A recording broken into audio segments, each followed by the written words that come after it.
ராதே கிருஷ்ணா. ஜெய் ஜெகநாத். மகோன்னதமான புரி க்ஷேத்திரம். இந்த வாசலுக்கு பேரு சிங்கத்வாரம்னு வாசல் பேரு. இந்த ரெண்டு பக்கமும் ரெண்டு சிங்கம் இருக்கும். இந்த கோவில் வாசல்ல பார்த்தோம்னா இப்படி ஒரு கல் தூண் இருக்கு. இங்க மேல வந்து அருணன் இருக்காரு, கருடனுடைய அண்ணா அருணன். அவர்தான் சூரியனுடைய ரத சாரதி. காத்தால நம்ம அருணோதயம் அப்படின்னு சொல்லுவோம் இல்லையா, இவருடைய வெளிச்சம் தான். அதுக்கப்புறமா வர்றது தான் சூரியனுடைய கிரணங்கள். அருணஸ்தம்பம் கோவிலுக்குள்ளதான் கருடஸ்தம்பம். அழகான சிங்கத்வாரம்.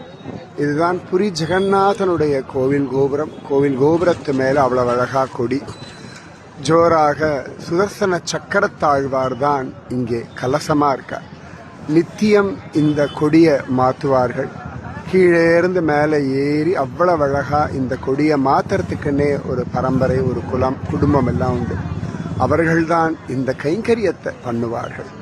அதனால கட்டாயம் சேவிக்க வேண்டிய ஒன்று இந்த புரி ஜெகநாதனுடைய க்ஷேத்திரம் சிங்கத்வாரம் அப்படின்னு இந்த இடத்துக்கு பெயர். 4 வாசல் உண்டு. இது சிங்கத்வாரம்.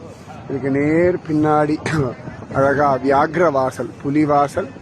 கோவிலோடைய அந்த பக்கத்துல ஒரு வாசல் இருக்கு, அது அஸ்வத்வாரம். கோவிலோட இந்த பக்கத்துல ஒரு துவாரம் இருக்கு, வாசல் இருக்கு, அது பேர் கஜத்வாரம். ஜெய் ஜெகநாத்.